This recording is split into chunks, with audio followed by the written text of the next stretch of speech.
This is the STRIPSACK DUALCAST. I'm the Huck. And I'm the Fat Man. All right, Thursday's recap here. Philadelphia 22, New York 21. This game was the worst game I ever watched, the biggest circus game I've ever watched, and a really good game at the end. Danny Dimes had this wide open run, and he got tackled by a couple of ghosts. I don't know what happened there. It was a blade of grass. Come on, he's white. He can't run. Yeah, but then Carson Wentz goes and performs pretty well and gets his 10th comeback of his career. That's all I have. Yeah, the other thing was that the turnover by the Giants right before the half, that kind of took away a scoring opportunity. Lucky for them, the Eagles couldn't capitalize, or the game probably would have been a little more lopsided. Maybe we wouldn't be laughing as hard at Danny Dimes tripping over a blade of grass. He's lucky he scored on that drive, or we would have had some comedy gold. And then, at the end of the game, that big third down drop by Ingram, that settled it right there. Philly was getting the ball back. He knew they were taking over.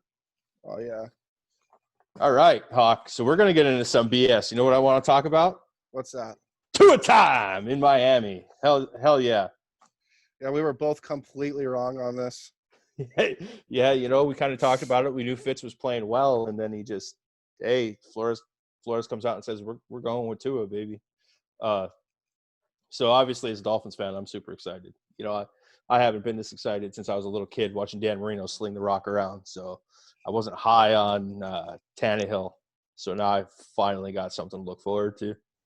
Yeah, I think Tua is going to be a good fit. I'm just worried that he doesn't play well, and then it's like you have to stick with him. You can't just pull him out, pull him back in. This can't be the Jameis Winston, Fitzpatrick in Tampa Bay. No, once you put him in, you got to let him go, or you're going to hurt his confidence. That's never good for a young quarterback. But that same thing, Fitz has always been realistic since day one. Hey, I'm just a placeholder. I'm keeping the seat warm for this guy, knowing he's going to eventually take his job. I know he came out and said, he's kind of heartbroken the way it happened because he was having such a good year. But we've seen this with Fitz before. He plays real hot, then he gets real cold, and next thing you know, the team's dumpster fire. I agree. I mean, they're 3-3. They're game and a half behind in their division. I mean, this might be the right move. I mean, we'll see. I can't wait to see him play. I really can't. He's a gunslinger and he's got some wheels. Yeah, I'm going to say he's the next Russell Wilson. No. He's going to be better than Russell Wilson. Yeah, okay. Good job, man. Yep. Great analytical comparison right there. All right, 2 for 2. He's going to be the next Russell Wilson. Well, here, let's talk about something. In college, he had a 69% completion percentage. He threw 87 touchdowns and 11 interceptions. That's better than Trevor Lawrence, and everybody's jizzing in their pants over Trevor Lawrence coming out next year. Yeah, so for Wilson's career, he has 102.4 quarterback rating. And what does Tua have? 0. Okay. Well, he might be like 90 with 2 for 2, but still, regardless, he's got 8 years of experience. Let Tua play for a couple of years, and then let's make this comparison. Hey, Russ. Homer. Russ, he's coming. He's coming. Face, neck, and chest. Yeah, we'll see. Pick your place. Yeah. I think that's enough rubbing Tua, huh? I don't know. How do you think they're going to finish? Like, do you think they're going to be better with Tua? Do you think that he's going to have some growing pains? I think there's going to be growing pains. There's growing pains with every young quarterback, but we're watching Joe Burrow come out and light it up, play well. Justin Herbert's blowing up, playing well. Even Jalen Hurts is getting some time there in Philly on some trick plays. You'd have to think that, like, maybe in practice the guy is playing extremely well, and the coaches are just sitting there like, we got to give him a shot, because that's kind of like how Aaron Rodgers was. Sure, like Brett Favre was there, and he was always telling people, "Oh, I'm going to retire," and then show up the week before the season starts, and he doesn't retire. But you have to think that in practice, Aaron Rodgers might have been out playing him. Maybe it's the same case here. Maybe, and the mantra in Miami was tank for Tua. Tua went down. Miami plays a little better during the season. They end up with a 5th pick. Burrow just goes off, and Miami still got their guy. Yeah, I'm definitely excited for him. He had a great career in college. All right, Taylor Lewan goes down for the Titans. How important do you think that is? I think it's super important. Ryan Tannehill, I've never been a big Tannehill fan. He's playing well in Tennessee. Got a second chance, second win. He probably got the shitty end of the stick down there in Miami. I don't know, but I know from watching him for years, Tannehill has a tendency to fumble. He doesn't feel the pressure coming, and we've seen it last weekend. J.J. Watt was all up in his business. So I think with the left tackle out, you're going to have no matter who comes in, it's going to be a massive drop off from Lewan to whoever fills that spot. Well, he's the left tackle. So now you're going to have a young guy in there that is not going to play up to that standard. They're going to have to slide somebody over, give him a little bit of help. They're going to have to look at doubling guys on that side. I think Tannehill's going to feel some pressure come from the backside. I won't be surprised if you see him cough the ball up a couple times. You know, the thing about the left tackle position is that it is the best position on the field that no one talks about. You know, there's going to be guys screaming at him on the edge because this guy's just, you know, hopefully the guy that's coming in is going to, you know, pick this up. And you're right. Someone's going to have to slide over. They're going to have to help him. Tannehill isn't too bad in the pressure though. So I'm saying that it's going to hurt, but it's not going to keep this team from being the best team in the league, I think. Well, my knock on Tannehill is he doesn't have very good pocket presence, very good pocket awareness, I should say. So I don't know. I think he might get smacked around a little bit. I think Tennessee's offensive line is definitely better than what he had in Miami. And I think Derrick Henry helps a lot because you're going to be able to run the ball and you're going to be able to back, you know. Yeah, that's probably the guys aren't going to be able to pin their ears back and come after the quarterback. That's probably what helped them in the begin with. You know, they give the rock to Henry. You know, they gives a lot of pressure off of Tannehill. You know, you get set up for the play action pass. You know, you don't really need to sling the rock 40 times with Tannehill. No, so probably the best back in the league. Right, and like I said, I could talk shit about Tannehill for days, but he's a pretty good quarterback right now in Tennessee. So, yep, most game-winning drives in the last 2 years. It was impressive. All right, yeah. DK has been compared to some of the great wide receivers that's played the game as of late. I just really feel like people need to pump the brakes right now. You know, I think DK's playing great, and I absolutely love watching this guy play. But, you know, at the same time, let's let this kid develop a little bit. Let's let the career unfold. Let's see what he does in a couple of years before we put him in the same topic as, you know, Calvin Johnson. So we've had conversations off to the side where you know, I like DK, big, strong, physical guy, just a dominating presence. But I looked up some interesting stuff earlier today, and there was a catch percentage. So his catch percentage is 56.4. So comparing him to other greats, I picked Jerry Rice, Terrell Owens, Chris Carter, Larry Fitzgerald, Julio Jones, Calvin Johnson, Randy Moss. The guy who actually has the lowest out of that is Calvin Johnson. Yeah, he's 55.7. And then the highest is Julio Jones. That's kind of crazy to me when you think about it, you know. Yeah, maybe his catch percentage was so low, though, because he didn't have great quarterbacks throwing him the ball, you know, until Stafford came around. I mean, he's not a great quarterback. He's good. But, you know, that's probably where the drop-off is there for Calvin. Like, Julio's had Matt Ryan. Jerry Rice has had Steve Young and Joe Montana. I think Calvin Johnson had Matt Stafford his entire career. No, he had, like, John Kitna and a couple other guys, yeah. The other crazy thing I found, DK actually has the highest yards per target, at right around 13. Yeah. Everybody else is sitting around 8. Julio's next in line with about 10 yards per target. That's the thing that's impressive to me this year, 22.5 yards per reception. This guy's a bona fide deep threat. And, you know, he's also pretty clutch. Definitely clutch. You know, he had 2 fourth down catches, one to win the game against Minnesota. Like I said, I think he's phenomenal. It's just, you know, I think I'd much rather him be compared to a career like, you know, maybe even Antonio Brown or DeAndre Hopkins or Odell Beckham. You know, let's look at Odell Beckham's career right now. Like, he's not putting up the same numbers as he originally was, and we all thought he was going to be, you know, the most dominant wide receiver we've seen since Randy. I think as long as DK stays with Russell Wilson, we'll be fine. Yeah, that you have to think that that's definitely the main contributor to how well he's doing. Well, Well, not even the main, but at least more than half of the contribution is he's got a great quarterback throwing him the ball. well, the receivers are only useful if there's somebody getting the ball to them, right? Yeah, you got a point. So I mean, Unless you're Calvin Johnson. they help each other out. They're hand in hand. What's your Megatron? But I honestly, I think the closest comparison is Terrell Owens, who had a pretty good career. Their catch percentage is around the same. Their yards per target's about the same. Their 40 time DK blows them out of the water. But yeah, DK's quick. Yeah, he runs a 4.33. The at only guy 6'3". Yeah, the only guy quicker than him that I looked up was Randy Moss at a 4.25. So yeah, it's impressive. The guy's, again, as long as he stays healthy, the guy's going to be a beast. Yeah. A leg injury could really hurt when you're a wide receiver. Yeah, that's true. Antonio Brown has been rumored to be looked at by the Seahawks. There's a small rumor about the Ravens. Where do you think he'll go? I hope he stays at home on the couch. Look, Antonio, hey, he can come on the podcast. He could be our guest. He could sit down with us every week. But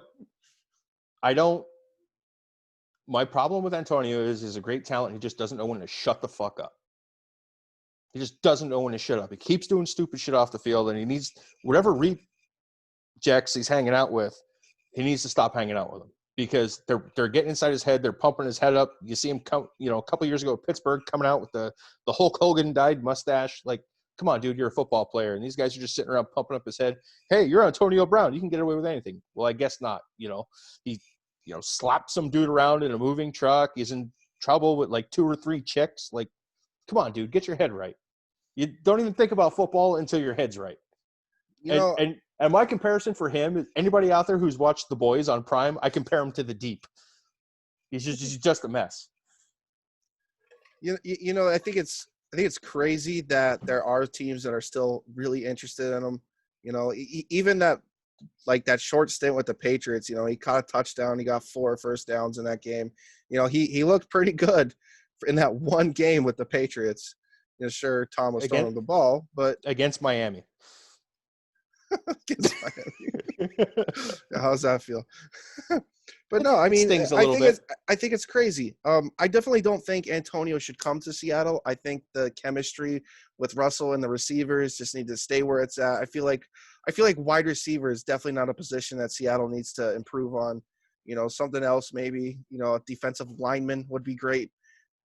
But I mean, I definitely don't think they need Antonio. I honestly would like to see him, maybe Minnesota, the Patriots, or even go back to the Raiders, right or wrong. You messed that up big time. Go play with Derek Carr and prove everybody that you're for real about the NFL. I think if Seattle made a move to bring him in,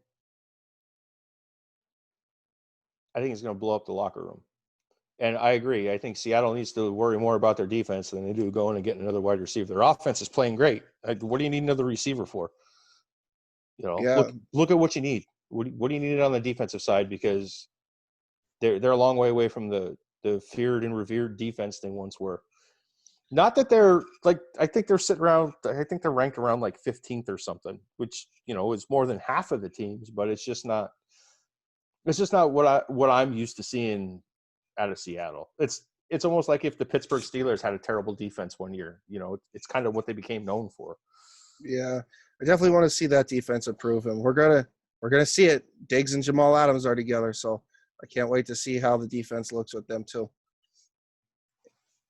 All right, so we're going to go ahead. We're going to roll into our Sunday picks for you guys. Make sure you're keeping score. Last week, the Hawk beat up on the Fat Man a little bit, but that's all right. We're making a comeback. So, first game of the week, Cowboys-Washington. I like the Cowboys in this game. I know their defense is terrible, but I think Washington's even worse. Yeah, I got the Cowboys too. I think Zeke learns how to hold on to the ball. All right, Bills at Jets. I got the Bills because the Jets suck. Yeah, I took the Bills because Adam Gase. Up next is Packers-Texans, I take the Packers. I think this is their revenge game. They're going to make up for that loss to Tampa Bay. Aaron Rodgers is going to come out, and he's going to play mad.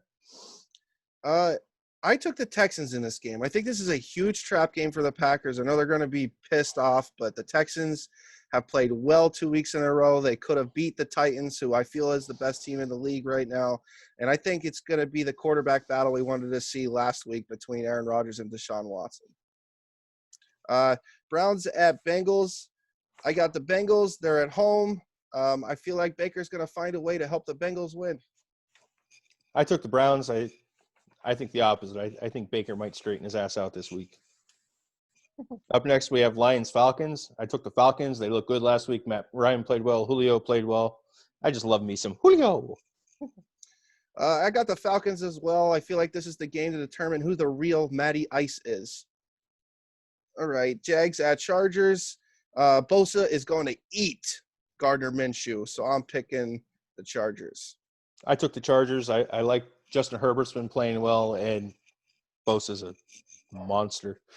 49ers and Patriots. I like the 49ers in this game. I think, like I said last week, I think people are on what the Patriots are doing. All right, I got the Patriots in this game. I think Billy knows what Jimmy G is all about. You know, he's got one of the lowest yards per attempt in the league at 5. And, you know, what better team to stop the short passing game? All right, Chiefs at Broncos. I got the Chiefs. I feel like the Chiefs are just too balanced.